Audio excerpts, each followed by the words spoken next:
So hey guys, welcome to my first live stream. I just want to get an indication of the audio volumes. So if anybody can hear me, just give me an indication of if you can hear the mic and if the sound is too loud or if it's good.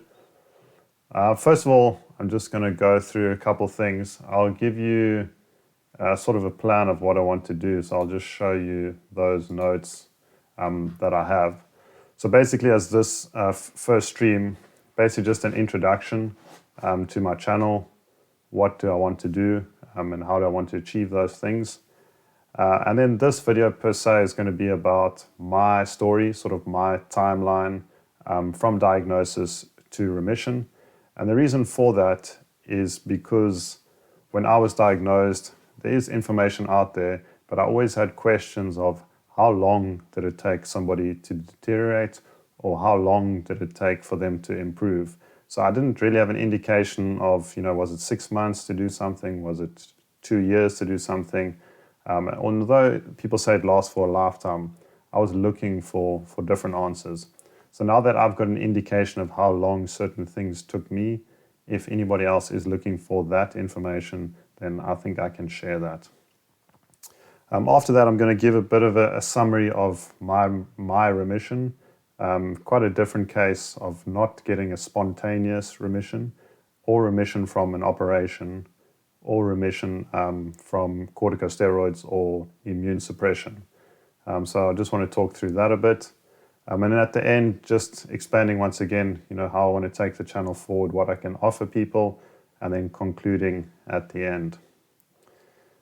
So thanks for the comments there saying the audio is fine. Thanks Justin, thanks Riku, thanks Carmen, and everyone else that is tuned in. I appreciate you guys tuning in for my first live stream. I'm assuming for now most of the people that have tuned in are familiar with where I've come from, or my story, but obviously this video is going to be about that story for people that don't know.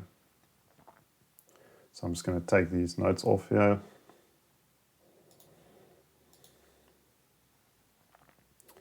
So the reason for the channel, MG Athlete, and it's for Myasthenia Gravis assistance really. Technology was able to help me recover. I think I would have had a harder time or near impossible time recovering 20 years ago. I would have had to have found the information, for example, in the books that I did read, but I'd have to have looked for that and been able to find those books in a library. Technology made it easier for me. I was able to Google search things and come up with those books online. And I think that really helped me progress. So I want to basically share the information that I found and then try and talk through what I learned from that information. So I might not be an expert, in certain medical facets of myasthenia, but there's information that's from, up to 50 years ago that people used to recover from myasthenia, and I was able to use that along with some other techniques that helped me recover from myasthenia. So it's really me using the technology on top of the technology that I used to be able to help other people that will search for information in the future. And as I mentioned just in the intro as well, and then after, I don't imagine myself talking about myasthenia forever, but although it's a part of me for now, I feel I might as well talk about it for now because it's something that I have real experience with. And then after that, I'll be able to talk more about my thyroid issues once I've sort of got those under even better control, or, getting rid of those. And then in the future, be able to talk about health in general, lifestyle in general, and then possibly be able to help, normal people or athletes in some regard. And then at the same time, I want to be able to track my real-term progress. So for me, that's doing this video and things like that I've been wanting to do since 2015. And I have saved some of the videos, and that's why I'm able to put out some of these videos with older symptoms. But I didn't start this as early as I wanted to. Obviously, myasthenia patients would know probably the last moment you're going to pull out the camera is when you're feeling your worst. So unfortunately, I don't have videos of all of my symptoms, and I don't have footage to be able to tell my complete story. But I know that if I start now, I'll still be able to show quite a big part of my journey, going from almost normal now, and if I can really, get into some really a good position in terms of my health, then people will be able to see that it is possible for them to go from being sick to being normal or in remission, and then going further than that and getting into some real health. So now that's pretty much an intro. So I'm just going to take a quick pause there, and nothing more in the comments. But I'm assuming everybody is here and listening. So I appreciate the 10 people that are joining me tonight. And obviously this video will go out afterwards, so there will still be some information for people tuning in later. And for those that are watching this video now after the live stream, in the future, I'll put some notes in the description.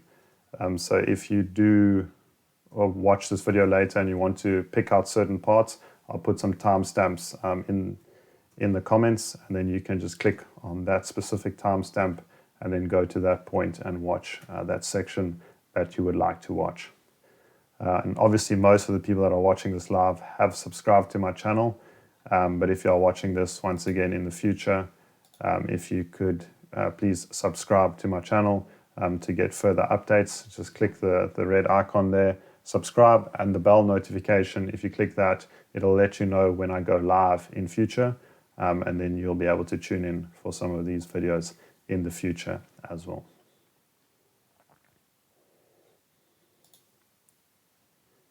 So now I'm going to move on to the crux of this video, my story timeline. And I think this can be really insightful for people, and it's only insightful for me looking back. At any given time, it's very difficult to pick up that you had some health problems. And even when I did my first talk in 2016, so that's once I'd had myasthenia for at least a year, I still couldn't see the health problems that I had before I was diagnosed. In that speech, I looked at the notes earlier today. I said that we had no health issues in my family and that I had had no health issues before, which it seemed normal, but obviously I didn't realize how normal is supposed to feel. So I think a lot of people get tripped up with myasthenia, saying that they were normal and then all of a sudden these symptoms came from nowhere. No doubt there's a big change once you get diagnosed and you do deteriorate really quickly. But before that, I really don't believe that people were in optimum health or not nearly as healthy as they think they were. So my timeline started with, actually, I had a blood clot in 2014. And at the time, it was called a freak accident and it was not related to anything. I got given blood thinners for about 10 days and then nothing more was spoken of that. And that should have been a major warning sign that something was wrong in terms of my circulation, in terms of that plaque being created in my arteries. And that could have actually led to more serious problems like a stroke or something if that had got lodged somewhere else in my body. So that was something. Obviously at that stage I wasn't looking at any health things online. I wasn't really interested in healthy lifestyle or healthy diet. I was quite young, so everything had gone fine until that, and that was just a weird phenomenon that happened and then just got written off. So that should have been the first warning sign for me. It was about a year or year and a bit before getting diagnosed with myasthenia, I had that blood clot. So although I said, generally healthy, we actually realized I was not actually that healthy. And since I've been diagnosed, further found out that in my extended family, there's been about 3 or 4 of my aunts or my gran that actually had thyroid issues. So it's not as healthy as I originally, was thought. And another thing I should have picked up actually is that I tried to exercise a number of times after school. So 2014, I was about 25 years old at that stage. And I tried to play club hockey again as well as starting CrossFit. And I was really bad, to be honest. In hockey, I was getting left behind by guys much larger than me in fitness training. And in CrossFit, I was by far one of the weakest guys at the box. So obviously I'm quite small, and I thought, okay, maybe I'm just weak. But I should have known that something was actually wrong. The weakness was, it wasn't like myasthenia weakness, but I wasn't performing, adequately. So that could have been a warning sign, although if you had never had myasthenia or had an issue, there would be no reason for you to think something is wrong. But there should have been a warning there saying, you're not being able to run like everyone else. Something here is not functioning as well as it should. And I'll move on to 2015 then. So my initial symptoms came in 2015. It was about April of that year. At the time in 2015, I was studying via correspondence and then working as a waiter, mainly in the evenings. And initially, as you've seen in some of my videos, and if you haven't, you can go across to my channel and watch my symptoms video. I'll link that in the description later.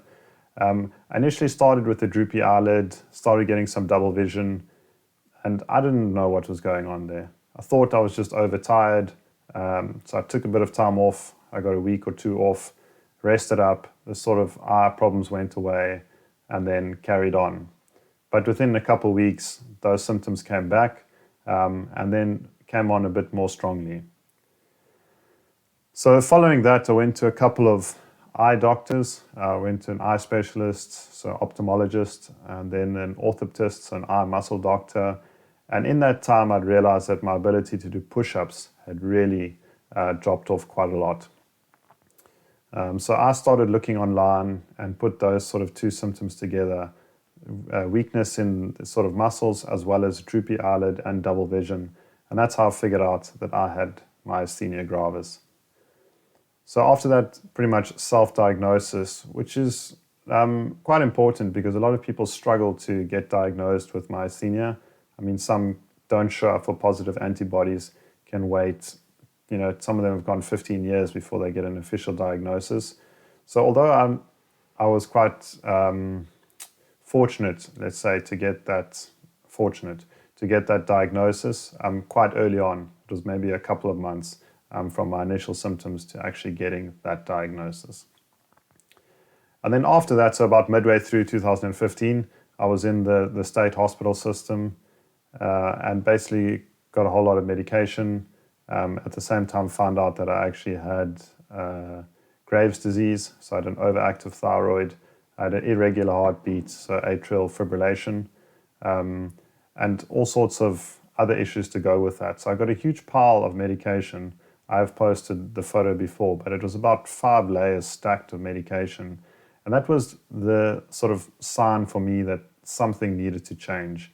I didn't want to take all of that medication for the rest of my life. But just carrying on with the timeline of things, so that was midway through 2015. Basically, after getting my Mestinon or the first sort of line of myasthenia medication, things sort of carried on all right for a few months. So I carried on with my exams. At the time, I just used an eye patch to avoid the double vision symptoms. So I carried on studying. I worked slightly less at the restaurant. I got given a bit of lighter treatment, so I didn't have to carry heavy things. And everything was fine for about 3-4 months after that. But then toward the end of 2015, I had a big deterioration. So that's when I went from ocular myasthenia into general myasthenia. So basically within 6 months, if anyone's looking for a time period, about 6 months from my first symptoms and then being diagnosed with ocular to some serious deterioration into general myasthenia gravis. And for me, that was quite interesting. Although at the beginning I said to the doctors, I can only do 3-4 push-ups, something's not right with my muscles here, it was still only defined as ocular myasthenia gravis.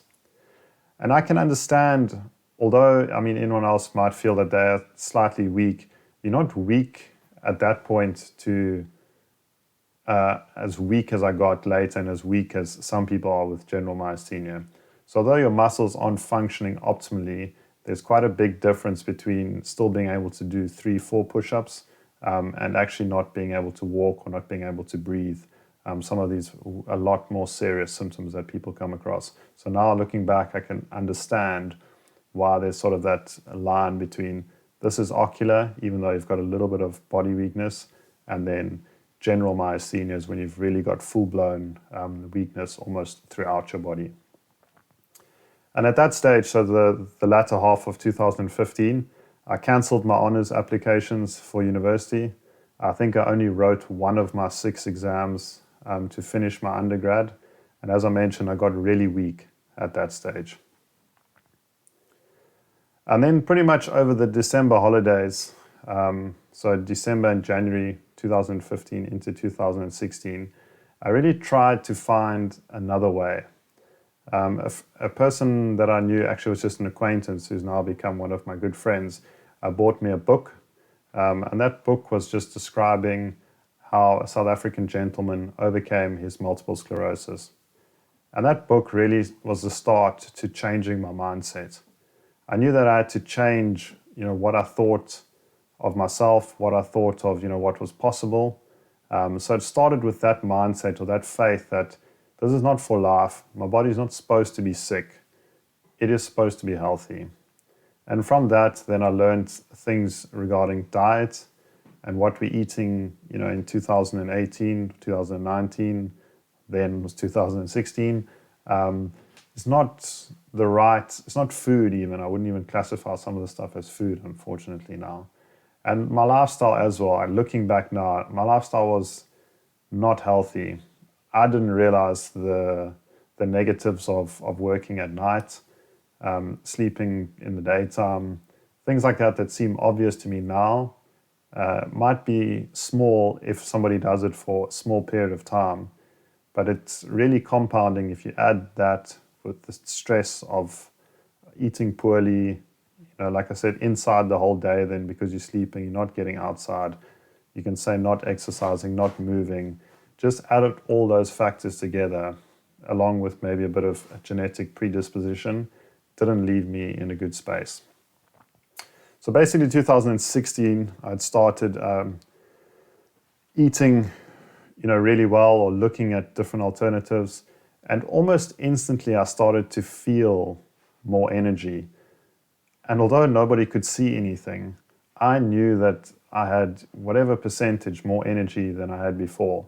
I remember at the farm I was staying on, they had an 8-meter swimming pool. I couldn't swim one length before that.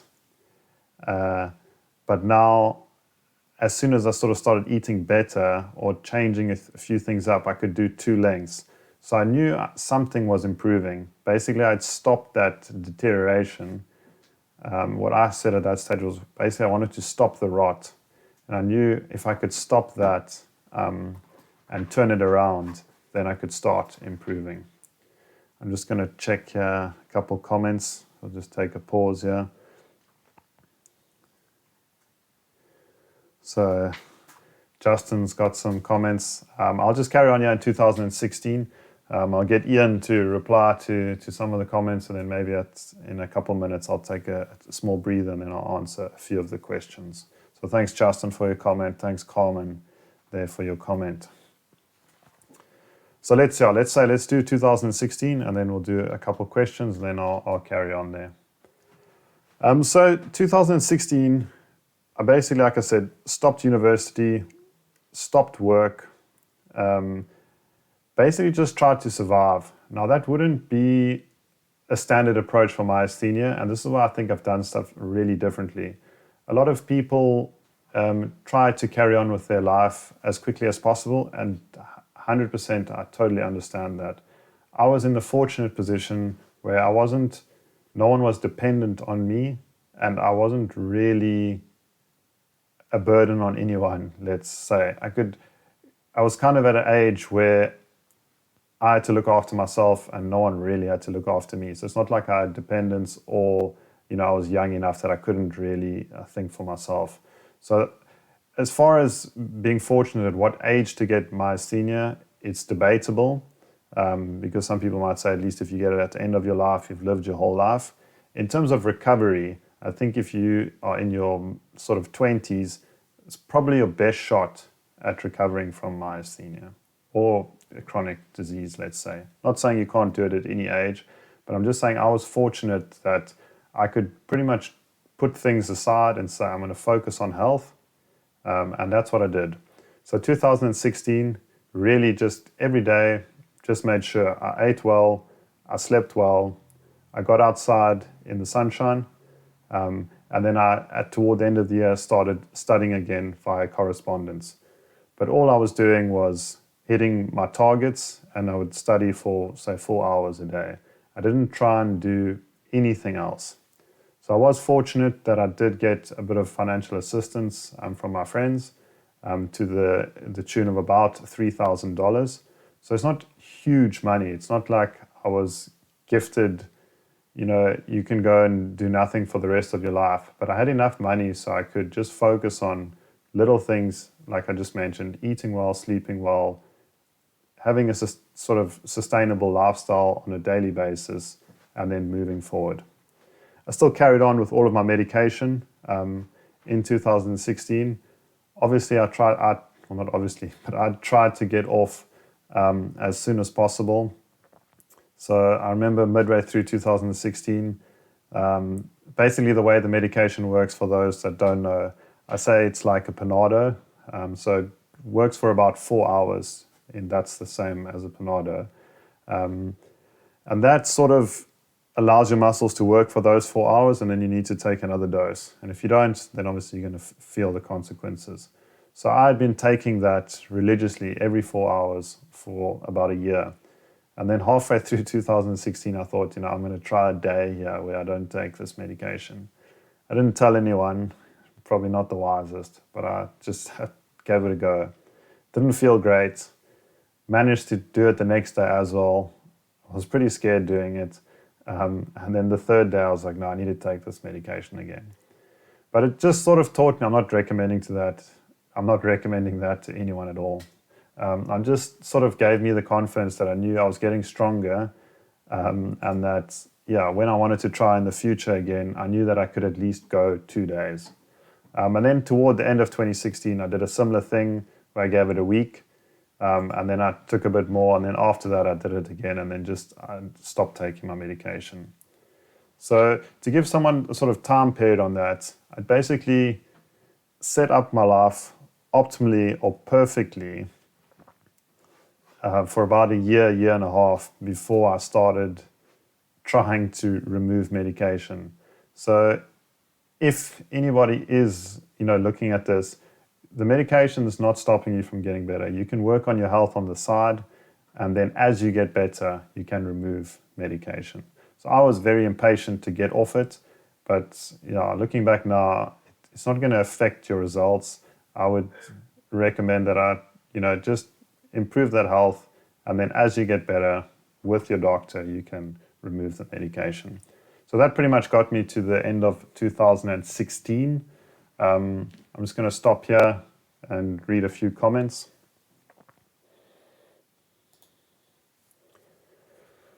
So, Justin Buerta said, do you ever see yourself being normal, quote unquote, or being able to work, train, and be social in a full day? And now, I know Justin quite well, and I know social is quite an important part of his life. And the thing for me, I think why Justin's asking the question is, at the moment, I manage myself quite religiously. So it's almost like if I social, then I lose out on training. And if I train, then I lose out on social. So at the moment, work is taking up the largest chunk of my life. But I know I'm patient enough that, for now I need to work. And then as I get stronger and better, I want to add in training. And then social comes thirdly for me.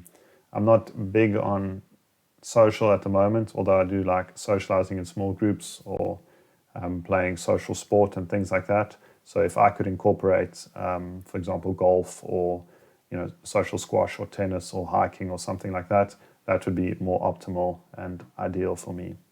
So thanks, Justin, for that question. And then Carmen Fury says, what one lifestyle change would you recommend that would make the biggest difference? This is quite an interesting one because obviously I think my learning is sort of evolving. But I think the biggest lifestyle change for me, it's quite a chicken or egg approach. But it's to do with sleeping at nighttime and then being awake in the daytime. And that seems obvious. But for people that are sick, it seems to be a real problem of staying up too late, therefore sleeping later, and then missing out on light. And I've been reading a lot lately about the importance of, getting full spectrum lights, getting red light. And one of the things I'm trying to do, and it's quite tough now with an office job, is to make sure during the daytime that I do get some light exposure. It's not just about being in the light for vitamin D, but also just getting that red light exposure on your skin. And I think for me that would be the best. So I know people are thinking you need to exercise or you need to run or whatever. I think if you can just walk or just get outside during the daytime, that makes a big difference. And my brother will be the one to tell you that when I saw sort of big improvements in the beginning of 2016, relatively big improvements, it was the time that I religiously spent about half an hour to an hour in the sun in the middle of the day each day. Not recommending that to anyone, but yeah, just watch out for the strength of the sun in the middle of the day. So thanks for those questions, guys. If anyone else has got some questions, you can tune in there. Write some questions and we'll take a break in the next 5 minutes or so and answer some more questions if there are any. So just to give an update, if anybody's tuning in now, basically just gave an introduction of myself, and then after that, sort of what I want to do with my channel. And now I'm sort of telling my story. That's the main crux of this video, ready to talk people through how long it takes or took me to recover, and just to sort of encourage people to have patience. It's not a standard approach to recovery. I just really want to tell this story because a lot of people take the medication in the hope of getting better more quickly. But you often find you're still trying to quickly do that 20 years later. Where initially when people heard I was going to try and take a couple of years to take a step back and regain my health, they thought, 2 years, that's a long time. Are you sure it's worth it? And although it's taken me 4 years, it's still much better than anyone else's results, unfortunately. And I'm not saying it's for everyone or it's possible for everyone, but I still think if everybody followed some sort of similar approach, you would at least be able to reduce your medication and be able to enjoy more of your life.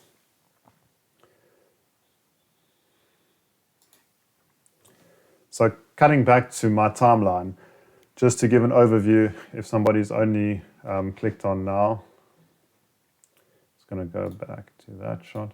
So if you've just clicked on now, basically diagnosis midway through 2015 for me, sharp deterioration to the start of 2016, and then really started focusing on trying to recover from the beginning of 2016, and now get to sort of moving back to Stellenbosch. I'd gone to Port Elizabeth to stay with my folks for about 4 months in 2016. It was another way just to save money, to reduce my stress, and like I said, just focus on eating, sleeping, recovering.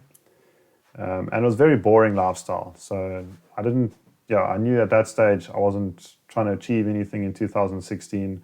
I knew what I wanted to do, and I sort of stuck to that. And then toward the end of 2016, I felt like I wanted to try and get back into work. And it wasn't work to make money, although I could have done with a little bit of money. I really wanted to work to try and push myself just to get outside a bit more and just to, sort of be able to interact with people more, because in that 2016 period, I'd spent a lot of time by myself. So work was really an environmental setup for me that was going to be a bit more positive. So initially when I did start working, I started working just 4 hours twice a week. So really not for financial gain, more just to get outside. And I purposely chose work that I was confident in. So it was wine serving, which I'd done for a number of years, and I was confident in my knowledge. It was an outside winery, so a really good environment, and I could choose a 4-hour shift. So they had probably the only place I knew that I could do a 4-hour shift. So I pretty much lined everything up perfectly, or that I could do optimally.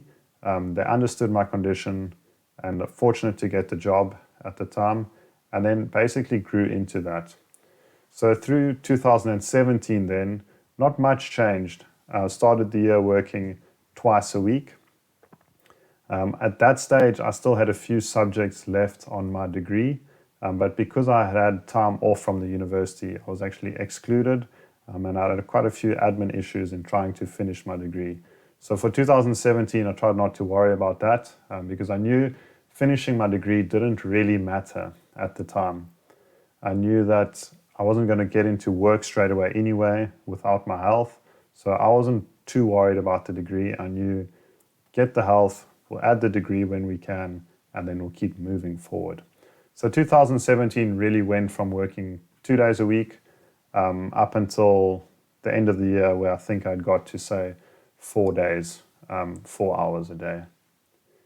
So really just managing myself, was really just living without too much stress, just trying to keep it as relaxed as possible. I did try to do some exercise and things like that in between, but it was never, I never, I've got some big goals, but I knew that they weren't going to get achieved straight away. So for me, I'm pretty patient on the exercise goals as well. Although as I'm getting older now, I realize I do need to, if I want to achieve these goals, they're going to be harder and harder as I get older. So I do need to, get going with those pretty soon. So that's through 2017, and then into 2018. So this is now, 2.5 years after diagnosis. Halfway through 2018 would have been 3 years after diagnosis. Stopping the medication in October of 2016. And I must just add that I still had symptoms when I stopped my medication. So my eye was still droopy when I started working. I still had a bit of double vision. So it's not like I was in remission and then I stopped my medication. As I was getting healthier from changing other things in my lifestyle and diet, I lowered the medication because I wanted to get off. But it wasn't though I was in perfect shape yet. It was really still managing the condition, but I was managing it from a different perspective, with sort of diet, lifestyle, mindset. So in 2018, I finished up my degree. I had a couple subjects left, so I managed to get the admin issues sorted out, and I carried on slowly increasing my hours. So I pushed it up to 5 days a week, still half days, and then I think midway 18, I started doing a couple of full days. So I try and do 1 full day a week and then do 4 half days a week. And now the rest of the time, at that stage, I would still come home, make good food, try and get to bed early. So it's really just still keeping that focus on lifestyle. As boring as that was, I knew that was what was working for me.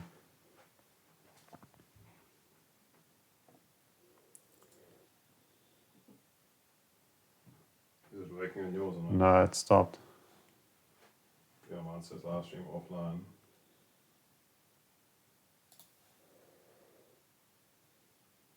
Yeah, I think it might be you.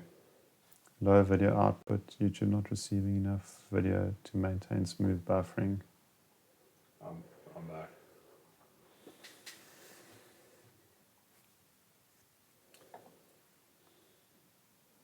Sorry guys, we seem to have had a bit of a technical issue there. I think the internet was a bit slow, so we got lagged and it just stopped. So we're still on. Ian will just pop in the comments that we're still on. So if you do approach that little glitch, just give it a few seconds, about 30 seconds, and it should carry on. So I did see we lost 1 or 2 people. If you guys could hang in there. Ian will just update everyone on Instagram now as well. So as I was saying, there 2018 started pushing it up 1 full day a week, but still really just managing myself. And that got me then into 2019. I started an office job in March of 2019. And that was 40 hours a week, which was a big ask for me. At the time, I thought about, should I try and ask if I can just do 30 and build it up? But just chatting to my brother and going through, the odds, I just thought, time to step up again. And although it's going to cost me a bit of social time and a bit of training time, for now I need to start looking after myself with a bit more money. So I needed to work those 40 hours a week. So that's been going since March, about 6 months now. Hasn't been the easiest. I'm getting used to that, but it's still relative to anybody else with myasthenia. I think I'm in a very good position. And that's going to lead me into the section now where I want to talk about my remission as a whole. So just to cut to that, sort of shown my intro, talked through my timeline of my story, and I want to talk about my remission.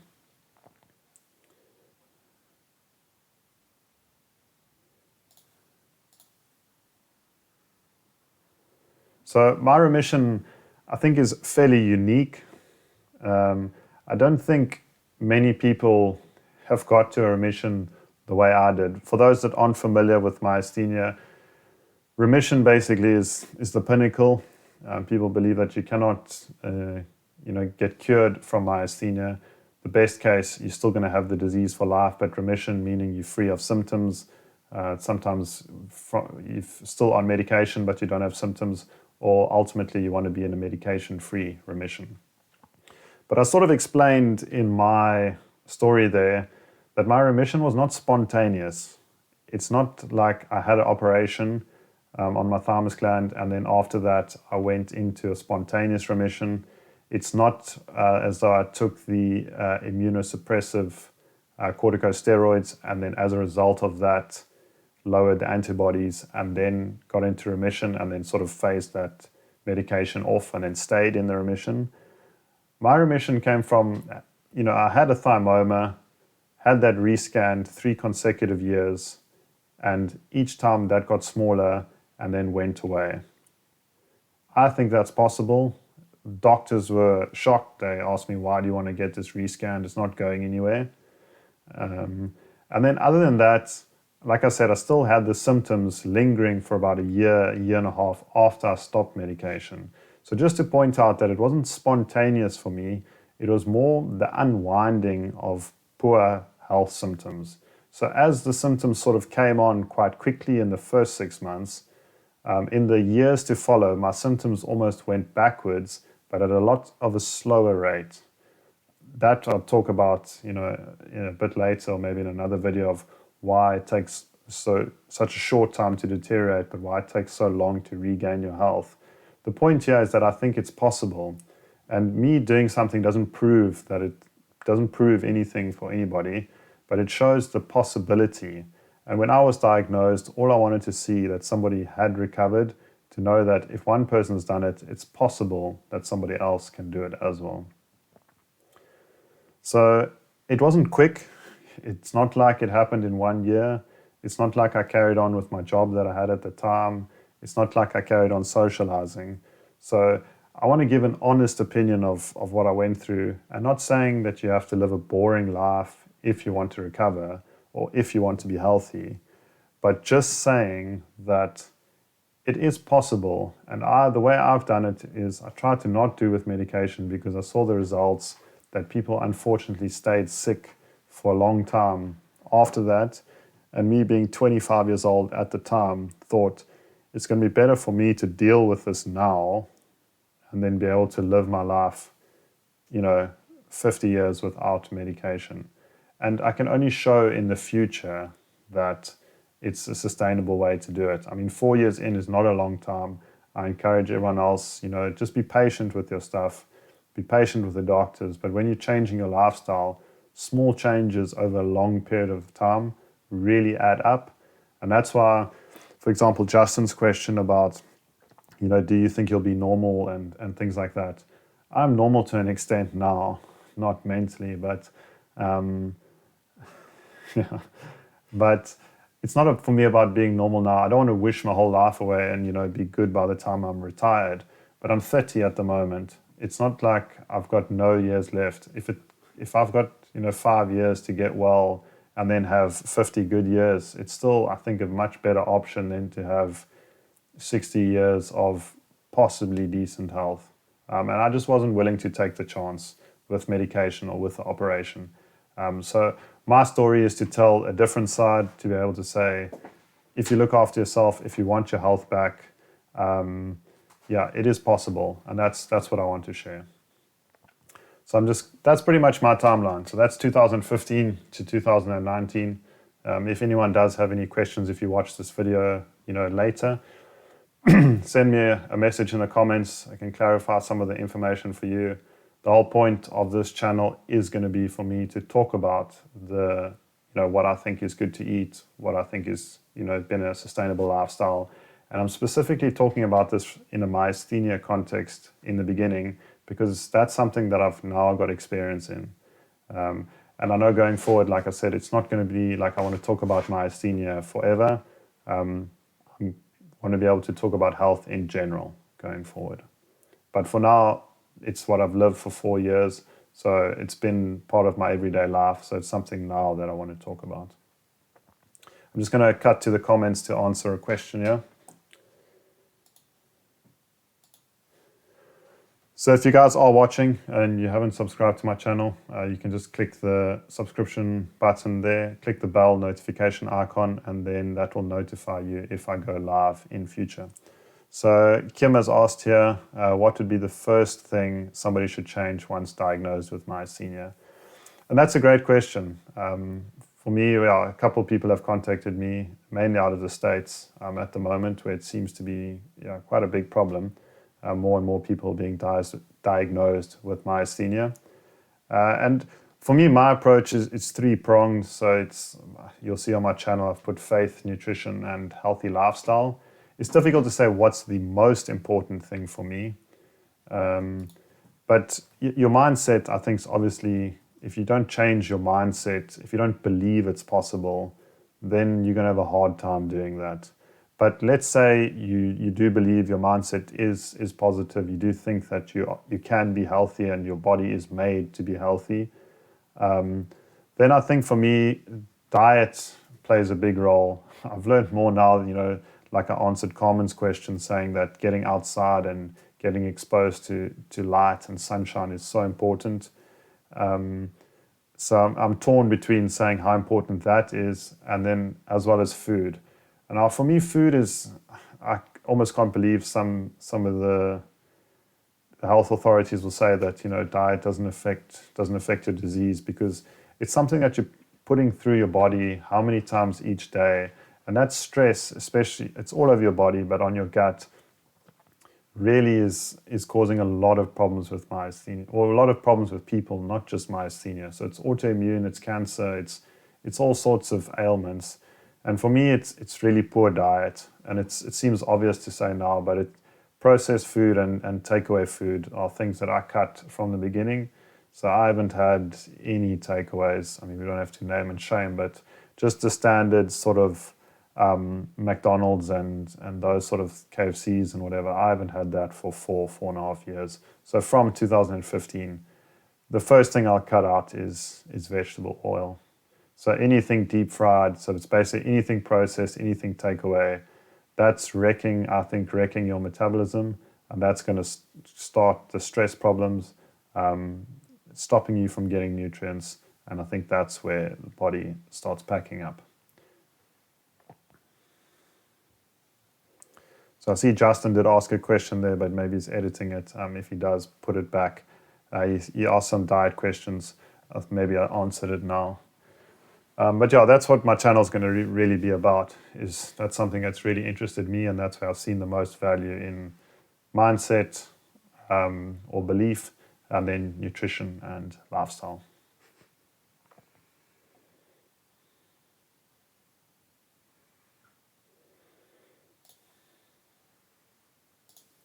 So if you guys are enjoying this video, if you're still watching, I don't know if you've given it a like yet, but if you could give it a like.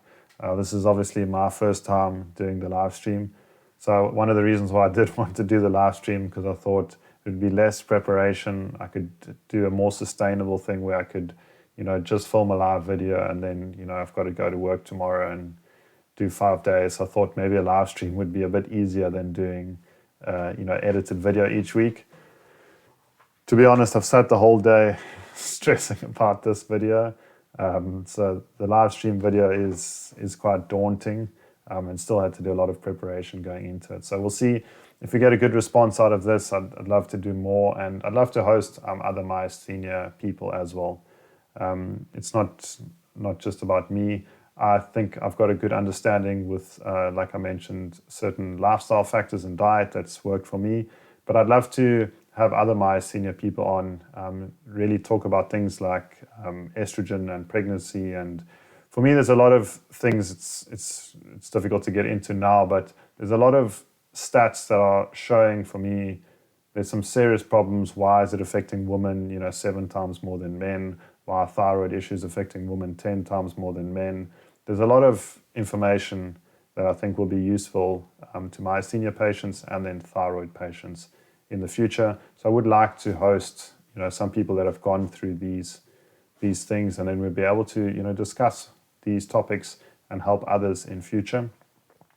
And then also hopefully be able to host some other people that have made some really good changes and also seen some really good improvements. I know I'm not the only one. There are some others around the world that have had some good success, and it would be good to, start putting this information together, and also information of people that did things that they didn't work out for them, and they want to say to people, listen, look at this, but really look into it before you make these decisions, because they're not doing so well afterward, and they want to warn people. So I really just want to get a whole full picture, so people, mainly myasthenia people at the moment, in the future will be able to learn from people that have gone before them. So Justin's comment is back here. So basically after this, I've done my timeline, I've done my remission, sort of just going to talk about a bit more about what I want to do going forward, and then we'll wrap it up after that.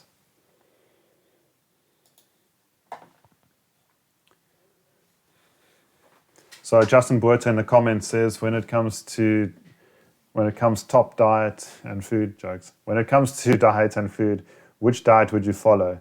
Is there one suited to myasthenia, or should it forever be evolving? I think this is quite a loaded question. I know Justin's quite clued up on health, and he's a very fit guy. The stuff I originally read actually said that myasthenia, it does quite well on a raw food diet. I'm not a fan of that myself. And actually one of the things that I did stop doing at the beginning of 2016 was stopped eating nuts and seeds and salads and bitter herbs and things like that were raw, because what I read was that it's difficult to digest, and you're putting a lot of strain on your system. And I knew that, or I thought that, what's the chance that I'm so unhealthy on the outside? How can my digestive system and muscles on the inside be in, top condition? How are they going to be able to digest these things? So I think depending on where you are, but for myasthenia, I think you want to be getting easily digestible foods, especially because people are struggling to chew, struggling to digest things. I think you're looking for easily digestible proteins, and then quality fats and quality carbohydrates. So my diet and ideas have evolved quite a lot since 2016. So I'm pretty glad that I didn't share everything from the beginning. But in taking this journey, I have learned a lot. And I think where I am now, with focus really being on quality proteins, especially for macronutrients, but also micronutrients in terms of minerals, really important. And since the beginning of 2016, I've really focused on these minerals. And especially with myasthenia, there's a problem with manganese, and the interaction between manganese, copper, iron, zinc. I think that's fundamental in myasthenia. So it's difficult to play around with supplements for that. So that's where food can be a better option. And I think quality animal proteins are important. Also, the way the food is sort of degraded, I mean, the soil gets depleted each year with the more crops and things we're growing, animals being kept in pretty poor conditions. From the beginning, I already just focused on free-range organic meats, eggs, dairy. I didn't compromise on that. I was big on organic everything when I started, and then obviously as I've tried to get back into more normal life, there's some compromises. So I don't compromise on my animal proteins. I only go for free-range organic. But in terms of vegetables, I don't. In terms of root vegetables, sometimes I'm just buying standard produce. I see Justin's got another comment there. He's trying to get my whole story out here on the first live stream. So thanks, Justin, for taking part. What would your advice be to healthy people when it comes to food and lifestyle? And this is a question I actually enjoy getting asked by a lot of people, because I think now I'm more understanding of, as Justin's pointing out there, healthy people or normal people. They don't want to step back from reality or what's normal in lifestyle to be sort of like a health freak like I was or I had to be. They want to carry on living a good life, but also not make, big mistakes that are sort of going to mess up their health. So my advice to healthy people is pretty much what I'm doing now, maybe just not as strict. So I wouldn't eat takeaway foods ever. I would just say, well, you can say once or twice a year, but there's no point if you're going to have it so infrequently. It's easier for me to just not have it. So yeah, it's not to condemn anyone that does eat that, but for me, it's to just avoid the things that are really going to mess up your health. So as I mentioned, I think toward Kim's comment as well, vegetable oil in takeaways, whether it's pastries or chips or meats or anything that's cooked, unfortunately is being cooked in these vegetable oils. And vegetable oil being sunflower, canola, could be soybean. All of that stuff is inhibiting your metabolism, and that's wrecking your thyroid, and that's just causing stress. So you're basically taking on calories, but you're not getting any nutrients. So I would try and avoid that food. If you're going to go out with people to eat, then I'd try and eat the best option. If guys are getting a takeaway after going, out to town, it's difficult, but yeah, I would then buy some milk or something, for example. So yeah, I would. There's always a best option, and there's never a need to feel guilty or feel like you've done something that is going to wreck your health. But in terms of what's sustainable, Justin, yeah, I think you got to live your life, and if you are healthy, you do get outside. You are active. That stuff's really great for you, and if you can just eat well when you can control it, I would just try and get high quality proteins, especially if you have. I mean, most people that watched these streams, I'm not saying everyone has the financial means, but I've learned as well now, I didn't have a lot of money, but I chose to spend my money on good quality food over, for example, buying beers or something. So there are scenarios where, yeah, we do have the choice, and I chose to buy high quality food. So I think especially if you have the money, high quality animal proteins, and then good carbs and fats in terms of coconut oil or butter or good saturated fats will protect you from, or protect me from, the unsaturated or polyunsaturated fats. And that should be a sustainable way to do it going forward. You can live your life, but when you can, cook your food at home, cook the best food you can.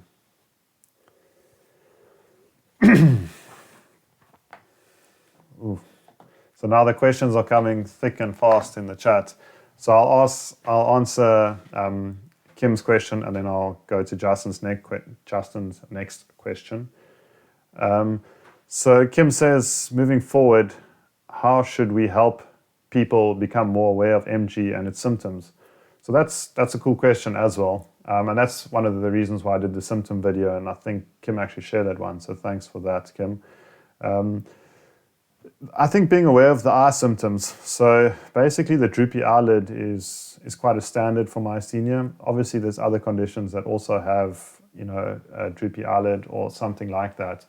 But if people are struggling with eyesight, so double vision, as I explained in my symptom video, which I'll put in the description, when you're seeing clearly two images over each other, it's not like your vision is just blurred.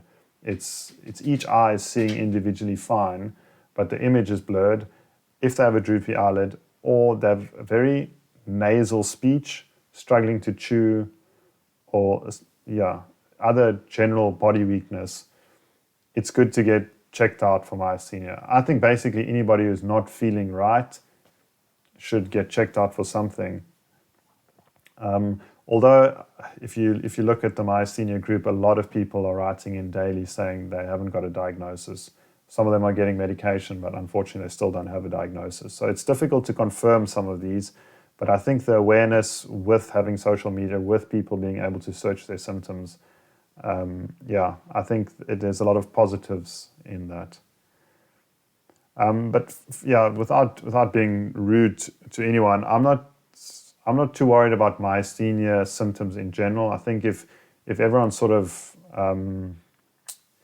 kept an eye on their health and improved their health, you wouldn't necessarily get to myasthenia or get to thyroid issues. And it's difficult to prevent these things if you don't know about them coming on. But unfortunately, I think more and more illnesses are going to come on, and people are going to be shocked later. But unfortunately, they've started in your 20s when your metabolism starts slowing down, and you think it's just coincidental that you put on a bit of weight because you're not exercising or something, but it's really because you've eaten badly for a long time, and that's starting to catch up with you. And then Justin, this is a very good question. Is there a place for alcohol in the perfect diet? And now Justin has done really well there. He's put perfect in quotes because there's no such thing as a perfect diet. But actually, so the guy I follow is Ray Peat, PhD. He's got some amazing ideas in terms of diet, lifestyle. Does a lot of things on women's health and the hormones and biology of women especially, and that's why I'm so interested in that with regard to autoimmune diseases. And Ray actually, let's say Dr. Pete, actually says that alcohol is near harmless. It's near the same as just having sugar, which is sucrose being fructose and glucose, the same as sugar. And as long as there's not too much polyunsaturated fat in the diet, then alcohol should get dealt with by the liver. The problem is when the liver's burdened from eating these bad fats and other stresses, then alcohol becomes a problem. So alcohol by itself, I don't think is a problem. I mean, you can look back and say, how long have people been drinking alcohol for? I mean, I'm not saying that that's a good way to look at diet, but in the past, it's not as though alcohol has caused people these chronic illnesses. Why have they come on all of a sudden in the last 50 years exponentially? So for me, it's more, and coming from Dr. Pete's ideas, is that the bad fats as well as other lifestyle factors have inhibited the liver's ability to deal with these sugars, and it's because of the fats that have stopped them, and it's mainly the vegetable oils once again, so polyunsaturated fats.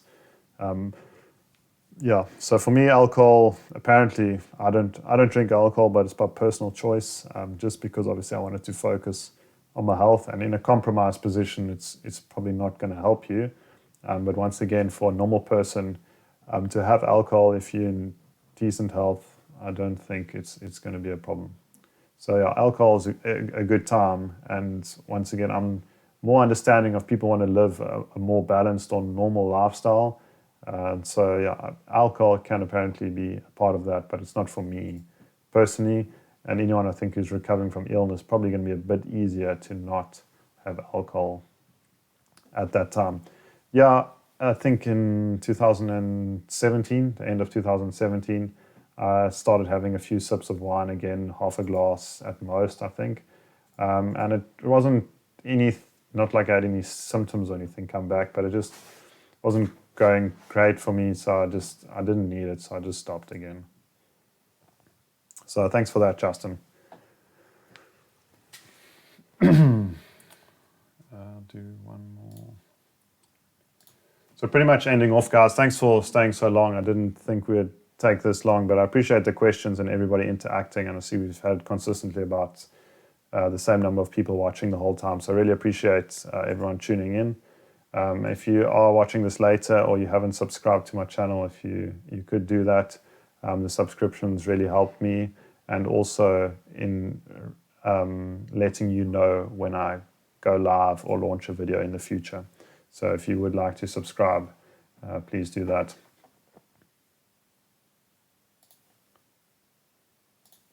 So just in ending off, I'll just summarize again what I want to do with the channel going forward. The information I used all came really from the internet. Yeah, there's one or two books that you can buy, but I managed to get online copies of that. And then a lot of my stuff obviously originated from a Google search and then got deeper into that. And then now reading holistic views on health. So for example, Ray Peat's ideas, it's not that Ray talks about myasthenia, he's talking about health, and he's written 50 or 70 academic articles and 5 books, and he writes a newsletter every 2 weeks, and he's done that for 40 or 50 years.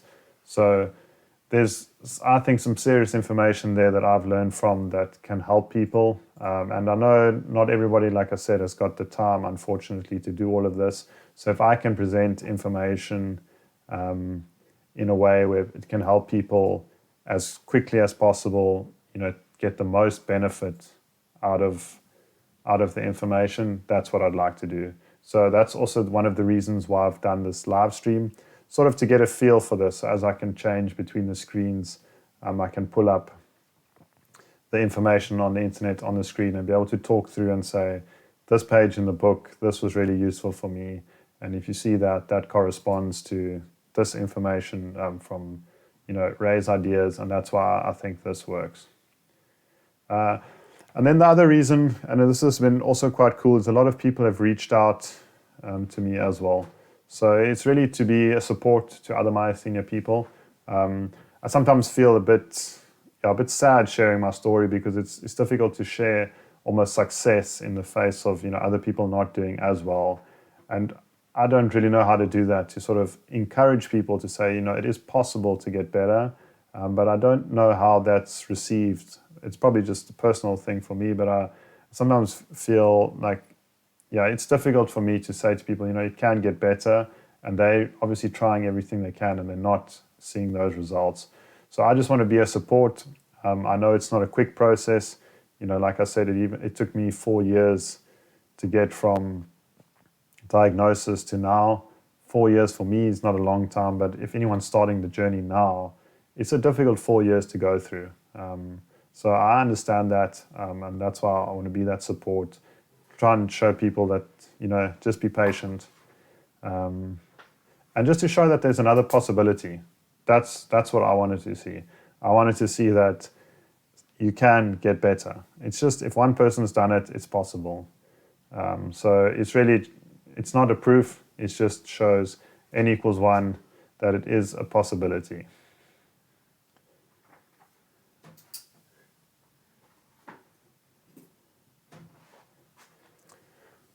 So just in concluding, I just want to say, just seriously, thanks to everybody for tuning in. I really appreciate it. I think the video output is low again. It says if it did stall there, sorry. So just concluding, just want to say thank you to everyone. I appreciate everyone tuning in.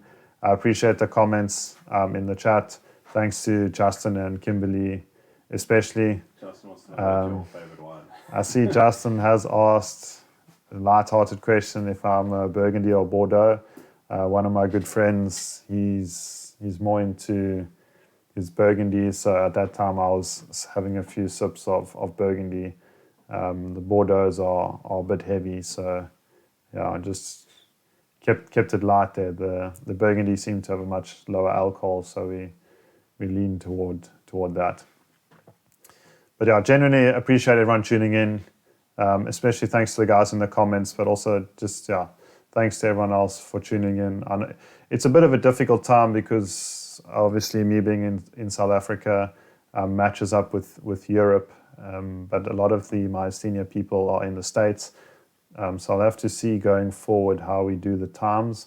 But if you did enjoy the stream, if the lighting was good for you, if the comments, if you just comment down below if the lighting was fine, if the audio was fine, if the information, was useful, if I should change the way I present it, get more on-screen graphics, break it up a bit more. Yeah, so I appreciate a lot of my friends tuning in now, but I know later on there'll be more myasthenia people that watch this video. And if you have any questions, just reach out to me. But thanks everyone, I appreciate it. We're going to wrap that up for today. Thanks a lot.